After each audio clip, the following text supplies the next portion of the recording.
جلدی جلدی غصہ نہ کرنے لگ جایا کریں اور دوسروں پر بغض کے الزامات نہ لگانے لگ جایا کریں۔ جو بات ایک ریزنیبل ہوتی ہے، جو لاجیکلی بات ہوتی ہے، اس کو مان لیا کریں اور اس کو تسلیم کر لیا کریں۔ بسم اللہ الرحمن الرحیم۔ معزز سامعین، حاضرین و ناظرین، السلام علیکم ورحمۃ اللہ وبرکاتہ۔ آپ جہاں کہیں بھی ہیں، اللہ کرے آپ خیریت سے ہوں، اور آپ اور میں اللہ کرے ساری زندگی ایمان کی سلامتی کے ساتھ رہیں، اور رب ذوالجلال مرتے وقت ہمیں کلمہ نصیب فرمائے۔ محترم سامعین، پیارے اسٹوڈنٹس کے لیے بڑے عرصے کے بعد ایک بہت اچھی خبر آئی ہے اور ٹھنڈی ہوا کا جھونکا آیا ہے۔ وہ ہوا کا جھونکا میں آپ کو سناتا ہوں، ابھی سناتا ہوں کچھ ہی دیر میں۔ اس سے پہلے آپ کو میں یہ بات بتا دوں کہ ہماری عدالتوں میں جو وکلا برادری ہے، یہ لوگوں کے کیس لڑتے ہیں، اور عدالت میں لوگوں کی جانب سے جو قانونی معاونت ہوتی ہے وہ پیش کرتے ہیں۔ اچھی بات ہے، عوام الناس کی بھلائی کرنی چاہیے، ان کے ساتھ خیر خواہی کرنی چاہیے۔ جن کو قانون کا نہیں پتا ان کے ساتھ قانونی رہنمائی کرنی چاہیے، یہ نیکی کا کام ہے۔ لیکن یہ بات بھی بہرحال ایک حقیقت ہے کہ ہمارے ملک میں آپ کا کیس سچا ہے یا جھوٹا ہے۔ آپ 100% سے بھی زیادہ درست ہیں یا 0% سے بھی کم آپ کا کیس درست ہے۔ آپ وکیل کے پاس جائیں گے نا، تو وکیل آپ کو اتنا یقین دلا دے گا، اتنا یقین دلائے گا کہ بس آپ چودھری صاحب آپ ٹینشن نہیں لیں، بس مسئلہ آپ کا حل ہو گیا، یہ ہم کروائیں گے، ہم جانتے ہیں۔ چاہے آپ مدعی ہیں، چاہے آپ ملزم ہیں، جس پارٹی سے بھی آپ کا تعلق ہے، آپ کے وکیل نے آپ کو یہ یقین دلانا ہے کہ فتح آپ ہی کی ہے، اور جو دوسری پارٹی کا وکیل ہے وہ اس کو یقین دلا کر بیٹھا ہوتا ہے۔ کیونکہ مسئلہ نہیں جی چودھری صاحب آپ پریشان مت ہوں، آپ کا کیس تو یہ 2 پیشیوں کے اندر یہ ہم اکھاڑ کر پھینک دیں گے، یہ ہو جائے گا، وہ ہو جائے گا۔ وہ جیسے کہتے ہیں نا کہ پیر صاحب ہر آنے والے کو بیٹے دے کر بھیجتا ہے۔ بیٹے دینا تو اللہ پاک کا کام ہے، اس کے سوا کوئی بیٹا نہیں دے سکتا۔ جو یہ عقیدہ رکھتے ہیں وہ شرکیہ عقیدہ رکھتے ہیں۔ ہمیں اپنے عقائد کو بھی مضبوط رکھنا چاہیے۔ ویسے ایک بات بنی ہوئی ہے کہ کسی ڈاکٹر کے پاس چلے جائیں، کسی حکیم کے پاس چلے جائیں، وہ آپ کو یہی یقین دلائے گا کہ بس آپ میری دوائی کھا لیں، میرا نسخہ کھا لیں، آپ ٹھیک ہو جائیں گے۔ اور بالخصوص وکلا تو سبحان اللہ، یہ ہر آنے والے کو کیس اسی دن جتوا دیتے ہیں کہ آپ سچے ہیں۔ اب ہمارے سامنے مسئلہ درپیش ہے انجینئر محمد علی مرزا صاحب کا۔ ان کے اوپر ایک کیس چل رہا ہے، اور وکلا بدستور کوشش کر رہے ہیں کہ ان کو ضمانت پر رہائی مل جائے۔ اچھی بات ہے، ہم دعا گو ہیں کہ اللہ تعالیٰ ان کے معاملات میں آسانی پیدا فرمائے، ان کی حفاظت فرمائے، اور جہاں کہیں ہمیں ان کے ساتھ اختلاف ہے وہ علمی اختلاف کی حد تک رکھتے ہوئے اللہ تعالیٰ ان کو رجوع کی توفیق عطا فرمائے، اور جہاں کہیں ان کا پاؤں پھسلا ہے وہ وہاں سے سنبھل جائیں، اور ان کی وجہ سے جتنے اسٹوڈنٹ گمراہ ہوئے اللہ تعالیٰ ان کو بھی ہدایت عطا فرمائے۔ عدالتوں کا جو معاملہ ہے نا جی، عدالتوں پر کیا آپ یقین رکھ سکتے ہیں کہ وہاں آرگومنٹس آپ نے کیے ہیں؟ ہر بندہ، ہر وکیل یہی آ کر کہتا ہے کہ جو میں نے دلائل دے دیے بس اس کے آگے کوئی کھڑا ہی نہیں ہو سکتا۔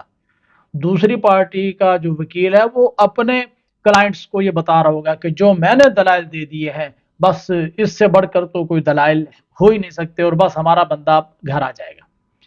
ذرا اسی تناظر میں انجینئر صاحب کے ایک حامی وکیل کی بات بھی سنیں، میں پھر بات کرتا ہوں آپ سے۔ ہم نے اپنے آرگومنٹس کر دیے ہیں، اور اگر کیس میرٹ پہ آرگومنٹس کی روشنی میں اس کا ڈیسیجن ہوگا تو ظاہر ہے وہ پھر اس میں دوسری رائے ہی کوئی نہیں ہے۔ مجھے کوئی شک والی بات نہیں ہے، 1% بھی ڈاؤٹ نہیں ہے کہ کیس ہمارے حق میں ہوگا۔ انجینئر صاحب کو ضمانت ہر صورت میں انشاءاللہ ملے گی۔ Order wait for the orders پہ اس وقت ہے جو کیس، اور مجھے پوری امید ہے کہ انشاءاللہ ضمانت انجینئر صاحب کو ملے گی اگر میرٹ پہ ہوا۔ لیکن اگر پریشر اور باقی باتیں اور وہی کہ ٹرائل کورٹ نے وزن نہیں اٹھانا، آگے سلسلہ چلا دینا، تو پھر میں کچھ نہیں کہہ سکتا۔ بتائیے، یہ وکیلوں والی بات ہے نا؟ اسی طرح کی باتیں دوسری پارٹی کا وکیل بھی کر رہا ہوگا، لیکن اگر آرگومنٹ درست ہوئے ہیں، دلائل درست ہوئے ہیں، تو ہم امید رکھتے ہیں کہ انجینئر صاحب ضمانت پر باہر آ جائیں گے۔ لیکن ضمانت پر باہر آنے کے بعد وہ کیس تو ان کو پورا لڑنا پڑے گا. تو اچھی بات ہے وہ اپنے وکیلوں کی اچھے طریقے سے تیاری کروائیں اور اپنے موقف کو دلائل کے ساتھ وہاں پر جج صاحب کے پاس وہ پیش کریں اور اپنے دلائل کی مضبوطی کی بنیاد پر کیس کو جیت لیں. ہمیں انجینئر صاحب کے ساتھ کوئی ذاتی رنجش نہیں ہے، ہمیں انجینئر صاحب کا کوئی بغض نہیں ہے، ہمیں ان کے ساتھ اختلاف صرف اس قدر ہے کہ وہ چونکہ پڑھے لکھے نہیں ہیں، انہوں نے کسی استاد سے نہیں پڑھا، کسی استاد کی صحبت اختیار نہیں کی، اس لیے ان کے لب و لہجے میں وہ شائستگی نہیں ہے جو علماء میں ہونی چاہیے، اور ان کے پاس وہ آداب اور وہ تربیت نہیں ہے جو کسی عالم دین، کسی محدث، کسی شیخ کی خدمت میں رہ کر علم حاصل کرتے ہوئے طبیعت کے اندر وہ جو ایک تربیت کے آثار دکھائی دیتے ہیں ان کے اندر وہ نہیں ہے، اور وہ آ بھی نہیں سکتے. آپ لائبریری میں کتابیں جتنی مرضی لا کر رکھ لیں، ان کتابوں سے آپ الفاظ کو سیکھ لیں گے، لیکن ان الفاظ کے ذریعے آپ کی عادات تبدیل نہیں ہوں گی. دیکھیں آپ تیراکی کا طریقہ اگر کسی کتاب میں پڑھ لیں کہ جی پہلے آپ نے چھلانگ لگانی ہے پانی میں، اس کے بعد آپ نے ایک پاؤں یوں چلانا ہے، دوسرا یوں چلانا ہے، اور پھر آگے آگے آپ تیرتے ہوئے آگے چلے جائیں گے. مجھے بتائیے 100 کتابیں بھی تیراکی کی تھیوری اگر آپ پڑھ لیں تو بتائیے کہ آپ کو اس تھیوری کے پڑھ لینے سے تیرنا آ جائے گا؟ نہیں آئے گا، جب تک کہ آپ پریکٹیکلی اس کے اندر نہیں جائیں گے، اور جب تک آپ فزیکلی پانی کے اندر جا کر تیراکی نہیں کرنا سیکھیں گے آپ کو تیراکی نہیں آئے گی. تو علم کا ایک اسلوب ہے. جن بزرگان دین کے مرزا صاحب حوالے دیتے ہیں، جن کو اپنا بابا مانتے ہیں، ان میں سے کسی ایک بابے کا ذکر میرے پیارے اسٹوڈنٹ آپ غصہ نہیں کیا کریں، جتنے بھی بزرگوں کو مرزا صاحب مانتے ہیں آپ ان میں سے کسی ایک بزرگ کو اٹھا کر دیکھ لیں، ان میں سے کسی ایک کے بارے میں آپ یہ ثابت کر دیں کہ یہ استاد کے پڑھائے بغیر خود ہی کتابیں پڑھ کر علمی کتابی بن گئے. کوئی ایک شیخ، کوئی ایک محدث جس کا بھی آپ نام لیں گے ان کے اساتذہ کی ایک فہرست ہے. اور پھر کمال کی بات یہ ہے کہ حدیث بیان کرنے سے پہلے وہ محدث اپنا نام، اپنے شیخ کا نام، پھر ان کے شیخ کا نام، پھر ان کے شیخ کا نام، سب شیوخ کے نام جب بیان کر دیتا ہے اس کے بعد وہ رسول اللہ کا نام لے کر حدیث بیان کرتا ہے. تو شیوخ کا ذکر کرنا، اپنے اساتذہ کا ذکر کرنا، یہ ان بزرگوں کا بھی منہج ہے جن کو مرزا صاحب مانتے ہیں اور مرزا صاحب کے سارے اسٹوڈنٹ مانتے ہیں. تو اس لیے جلدی جلدی غصہ نہ کرنے لگ جایا کریں اور دوسروں پر بغض کے الزامات نہ لگانے لگ جایا کریں. جو بات ایک ریزنیبل ہوتی ہے، جو لاجیکلی بات ہوتی ہے، اس کو مان لیا کریں اور اس کو تسلیم کر لیا کریں.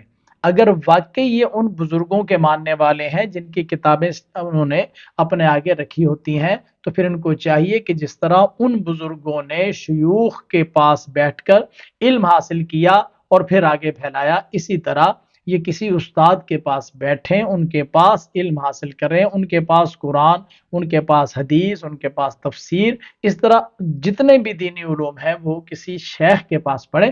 پڑھنے کے بعد پھر بہت اچھی بات ہے وہ بیان بھی کریں، لوگوں کی اصلاح بھی کریں. ایسا درست نہیں ہے کہ ایک بندہ کسی بھی استاد کے پاس نہیں پڑھا اور پھر وہ اپنے آپ کو سب سے بڑا سکالر بھی کہلاتا ہے اور خوش ہوتا ہے یہ سن کر کہ وہ دنیا کا سب سے بڑا سکالر ہے.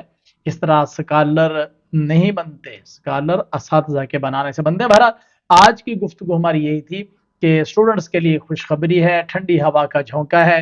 ذرا دوبارہ سن لیجئے ٹھنڈی ہوا کے جھونکے، ایک خوش نما بات ہے، ایک اچھی بات ہے. اللہ کرے یہ وکالت کے جملوں سے باہر نکل کر حقیقتاً مرزا صاحب کو ضمانت ملے اور مرزا صاحب اپنی اکیڈمی میں آئیں اور آ کر اپنے آپ کو سدھاریں اور سدھار کر پھر دین کی درست تبلیغ کرنا شروع کریں. یہ سن لیجئے ایک مرتبہ پھر ذرا ٹھنڈی ہوا کا جھونکا پھر لے لیجئے. ہم نے اپنے آرگومنٹس کر دیے ہیں، اور اگر کیس میرٹ پہ آرگومنٹس کی روشنی میں اس کا ڈیسیجن ہوگا تو ظاہر ہے وہ پھر اس میں دوسری رائے ہی کوئی نہیں ہے. مجھے کوئی شک والی بات نہیں ہے، 1% بھی ڈاؤٹ نہیں ہے کہ کیس ہمارے حق میں ہوگا. انجینئر صاحب کو ضمانت ہر صورت میں انشاءاللہ ملے گی. Order wait for the orders پہ اس وقت ہے جو کیس، اور مجھے پوری امید ہے کہ انشاءاللہ ضمانت انجینئر صاحب کو ملے گی اگر میرٹ پہ ہوا. لیکن اگر پریشر اور باقی باتیں اور وہی کہ ٹرائل کورٹ نے وزن نہیں اٹھانا آگے سلسلہ چلا دینا تو پھر میں کچھ نہیں کہہ سکتا. اللہ کرے انجینئر صاحب آ جائیں, ان کو ضمانت مل جائے اور پھر اپنا کیس وہ عدالت کے اندر مکمل طور پر آزادی کے ساتھ لڑ سکیں. السلام علیکم ورحمۃ اللہ.